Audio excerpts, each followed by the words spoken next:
Hey, a lot of big news about Candace. Inside the economics of Candace Owens' media empire and the Macron lawsuit threatening to unravel it. Oh boy, let's talk about nitty-gritty inside stuff because I got information. So they say 5 years ago, Candace Owens was a mid-tier political operative working for Charlie Kirk's Turning Point USA. Now she's a globally famous conservative firebrand with one of the fastest-growing independent media platforms in the U.S., raking in cash through controversy. But the same contrarian playbook that launched her solo career now threatens the media empire she built. Her company generates up to $10 million in revenues per year, according to an analysis by Fortune, implying that the company's valuation would be multiples of that. I would actually estimate, it's a broad estimation, but I think 10 million's low. 10 million makes sense if all she is doing is sponsor spots. Mm-hmm.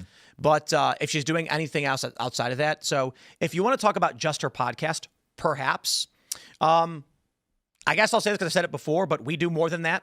And, you know, I guess the difference is I do like 5 different shows, so it's more granular where she has one big show. We have a bunch of smaller shows, so maybe. But I think she probably does closer to 20 million or so. But who knows? Who knows? Revenues are down, although her show seems to be doing very well. They're now talking about this massive lawsuit. The conservative podcaster and provocateur is facing a high-stakes defamation lawsuit filed by French President Emmanuel Macron and Brigitte Macron, the First Lady. The suit is set to test whether the controversy as currency oeuvre that made, is that how you pronounce that? Oeuvre? I have no idea. That made Owens rich and gave her a media brand that reaches tens of millions of people can survive what experts say will be an immensely costly legal battle. The 219-page complaint filed in Delaware Superior Court in July of 2025 accuses Owens of orchestrating a campaign of global humiliation by promoting the conspiracy theory that Brigitte Macron was born male. The plaintiff's weapon of choice, Claire Locke, the firm that has extracted a record-shattering $787.5 million settlement from Fox News on behalf of Dominion, the largest media defamation payout in American history. The Macrons vehemently deny Owens' allegations. Owens has vowed to fight the suit. Interestingly, the suit alleges that spreading false information is essentially Owens' business model. The complaint names 3 defendants: Candace Owens personally, Candace Owens LLC, her Delaware company, and George Tom Inc., presumably named after her husband, George Farmer, who is directly involved in the business and operates her website and podcast distribution. In naming all 3 parties, the suit takes aim not only at Owens personally, but also her entire known business infrastructure. She won't win. She will not win this. I can't say that I'm psychic or that everything I say is going to come true, but she won't. I will say with, look, I'm willing to make predictions and try and make vague predictions. Maybe at this time something like this would happen, but who knows? I could be wrong. With this, I'll say she will lose for 2 big reasons. Brigitte Macron is not a man. It's not so much whether Brigitte Macron is a man or is not. I mean, who knows? Maybe, I guess. I don't need proof. Yeah, I don't want proof. The issue is it's kind of a bold, ridiculous, and hard to prove thing that is going to land on defamation per se, which is it is so humiliating and damning because it's not just that Brigitte Macron is a man, but apparently Candace has also insinuated it's a pedophilic network or something, or at least that's what people are posting online, saying it's not just about this. There's more here. And apparently there's some reporting that Candace has claimed Brigitte Macron may be Emmanuel Macron's dad. Yeah.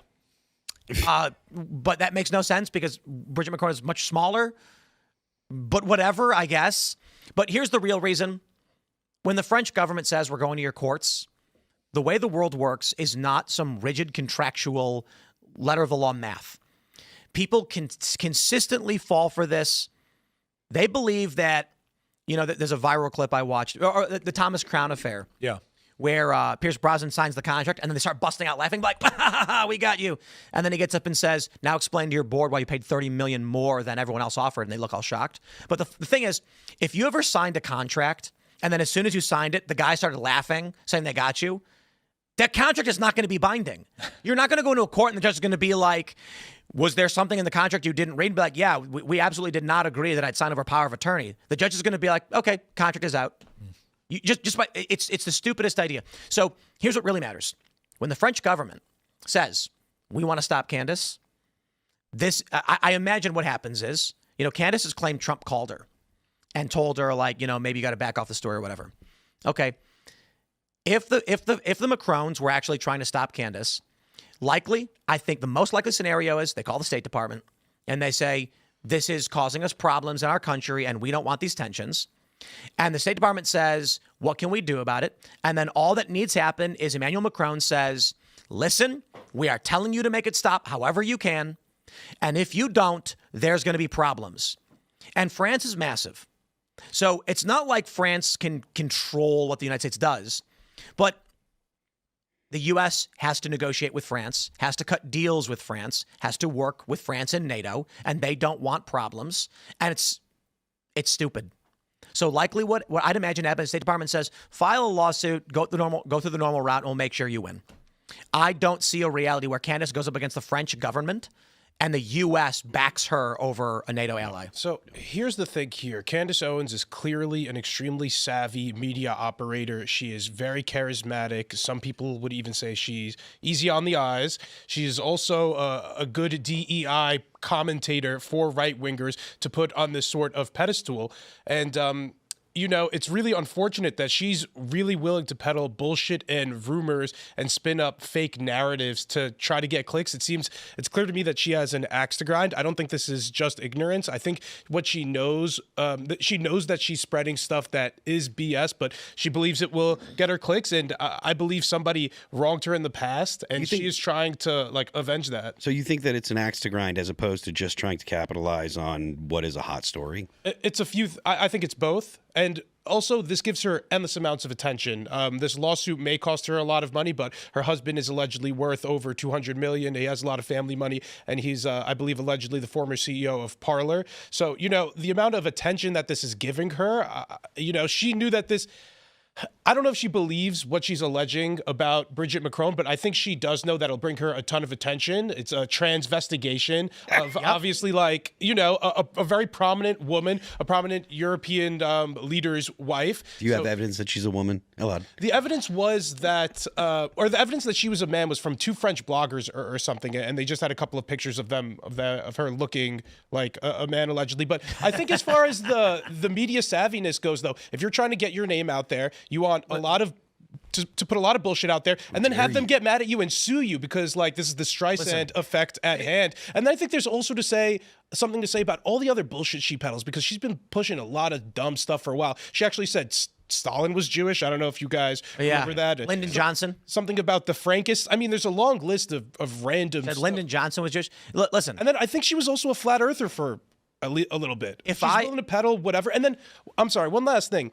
She'll get like messages or alleged tips and just, I don't know, won't vet them at all. For example, earlier when she said something about like a text message about Andrew Colville allegedly getting money, it's just like, yeah, somebody texted me this. And that's it. Well, somebody could text you anything. Like I have a source that says such and such. Elaad. But if there's no vetting. I want her number so I can text her about the ice wall. Hey, can you text me right now that you think Candace works for Israel so that I can then say on the air, I just received a tip that Candace works for Israel? Yeah, it's ridiculous. There's no vetting. And it's just like some people are dumb enough where the rhetoric, the way she phrases things could come off like to an unmedia savvy person like, oh, this is convincing. This is basic manipulative rhetoric, social engineering, where you say things so that the other person makes an assumption and then you can't be held liable for it and you always have plausible deniability. That's the game she's playing. That's why everyone keeps pointing out she's making insinuations and then people go, she never said that.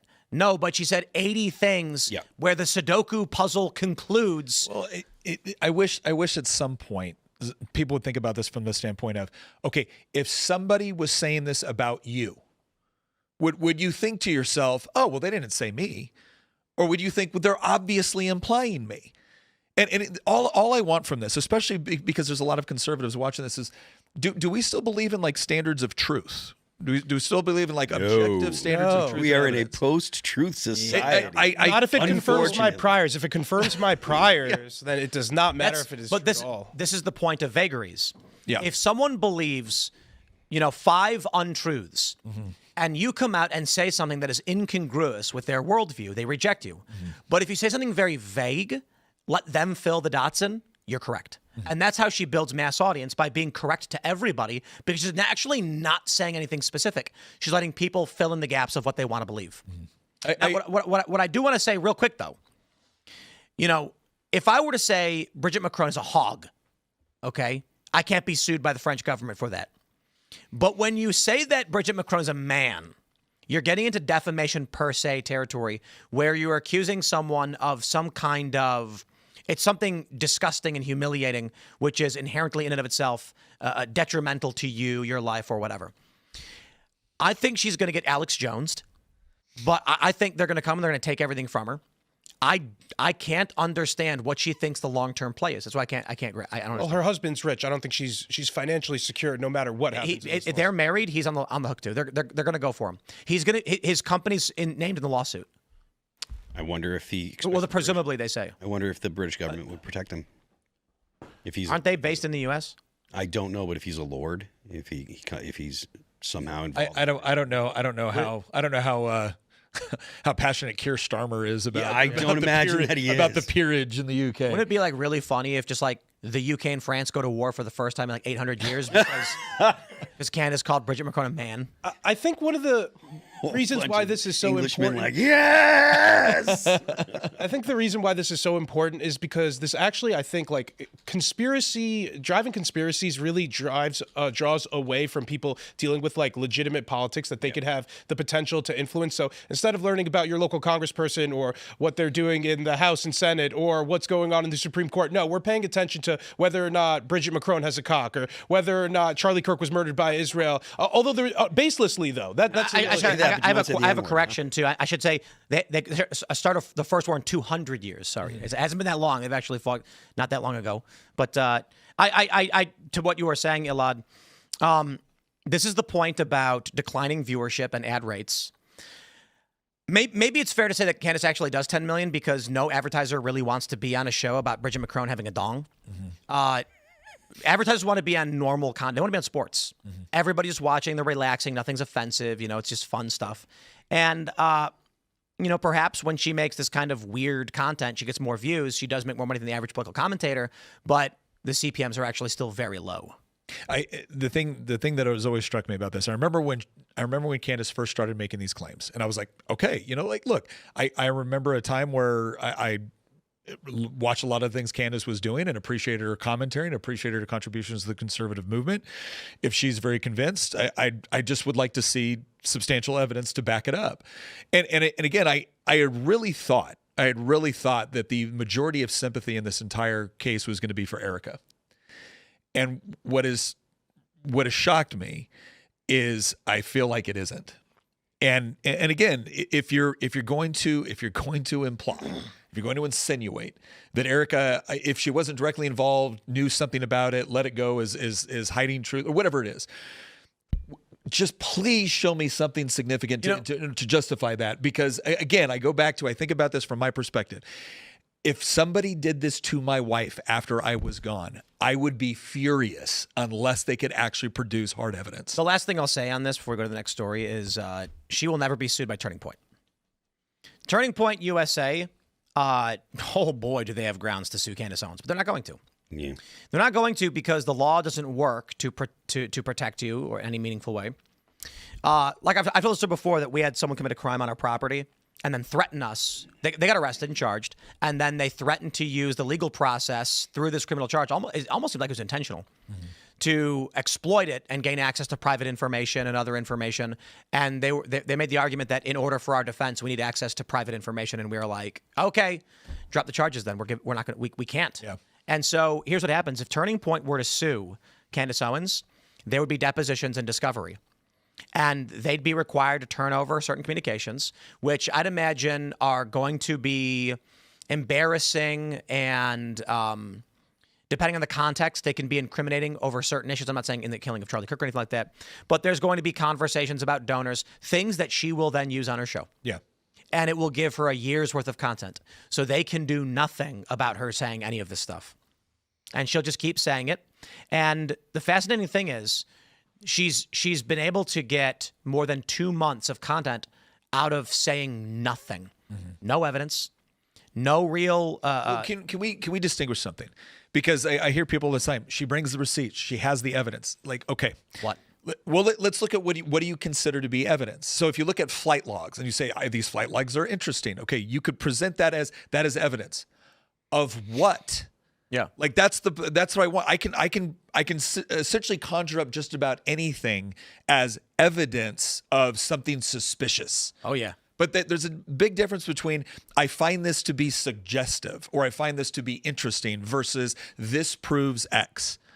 And that's the part that I'm seeing people throw around this word evidence as if it's proof of something that it isn't proof of.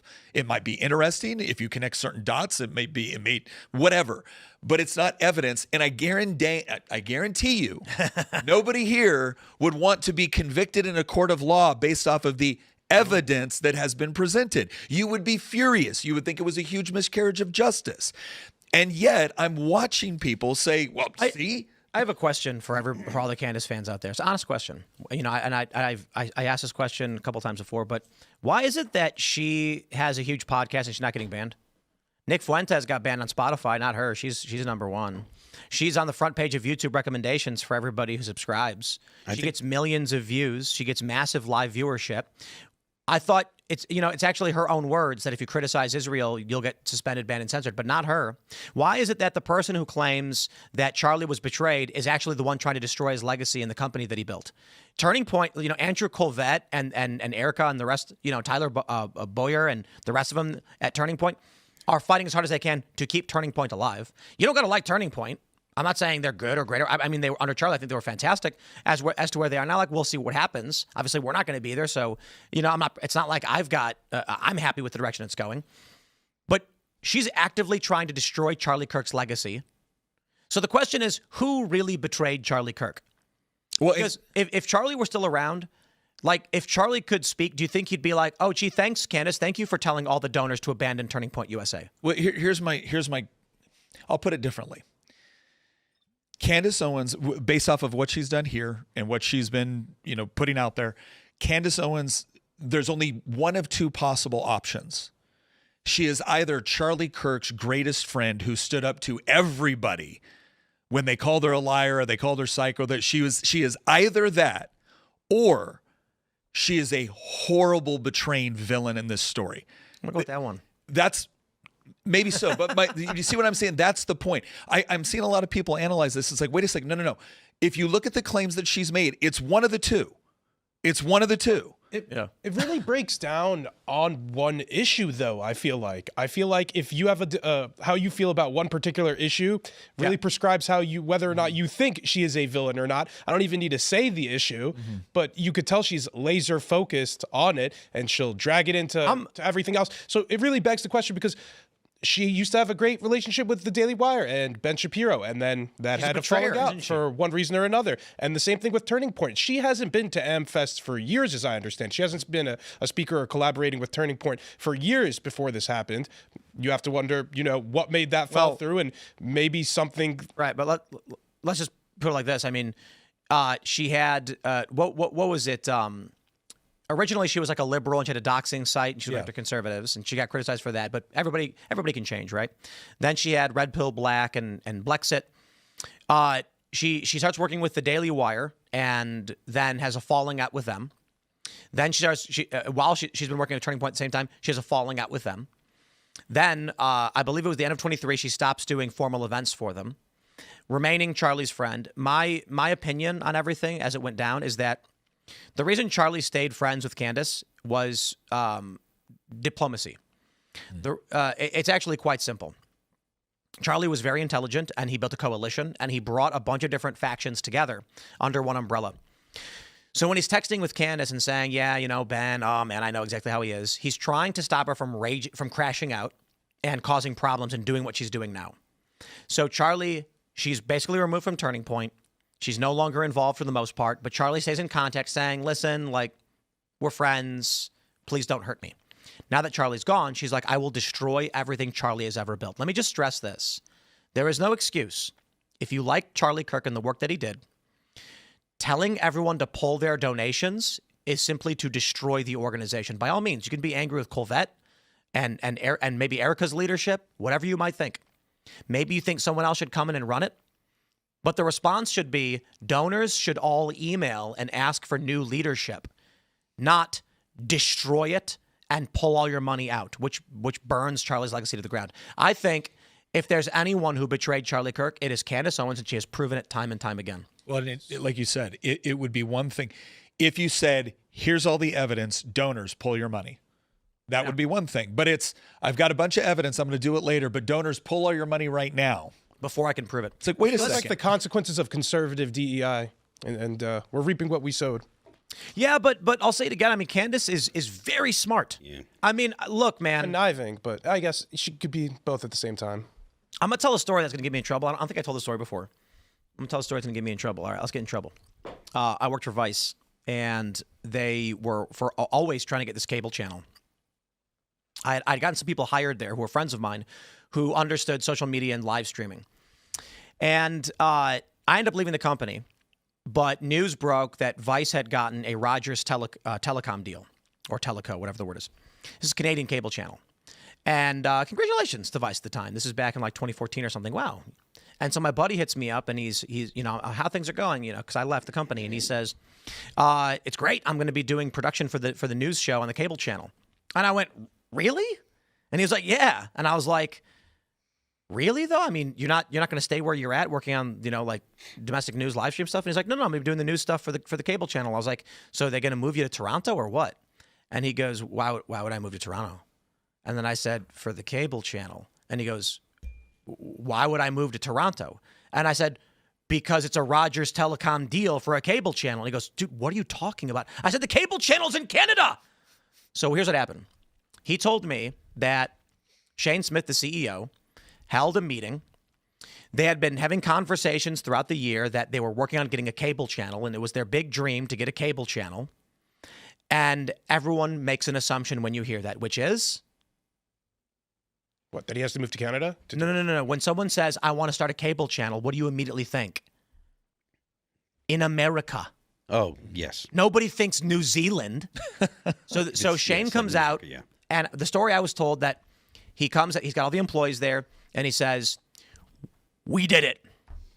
We got our cable channel. Everyone starts cheering and screaming. Yeah. They immediately start working on production, all under the assumption that they made that he meant we got our American cable channel. So my friend that I helped get hired is now going like, I didn't know that. And I said, well, you know what's going to happen? If you go to him and say, I don't want to go to Canada, he's going to say, I never said it was in America. That's the manipulative language that you use to keep people in line. You let them believe what they want so they feel good about what's going on. Because if he came out and said, guys, we didn't get the American cable channel. We do have a slow start, though. 30 million households in Canada through Rogers Telecom. People would go, that sucks. Instead, he says, we did it. What does it refer to? That's the manipulative language used by powerful people. This is what Candace does. So when she comes on her show and says, they betrayed Charlie, she's already said it feels like an inside job. So what else could she be insinuating? And then her diehards with fifth grade reading levels are like, I am going to fill the dots whatever I want to be true. So insert whether it's France or Israel or Turning Point or the CIA or the deep state or Netanyahu himself. It was really funny. I had a guy tell me this over the weekend. I couldn't tell. He looked like he might have been Pakistani or something, but he said the Shapiros killed Charlie. He said Candace is right. He's like, I love her show. The Shapiros did it. And I said, I'm not kidding. I was like, the Shapiros? Yeah. And I was like, one of Ben's kids, right? I was like, he didn't mean Ben's family. He meant Ben's extended family. Oh, okay, yeah. Thanks for checking out this clip from Timcast IRL. Make sure to watch the show live Monday through Friday at 8 p.m. Subscribe to this channel, and we will see you all there.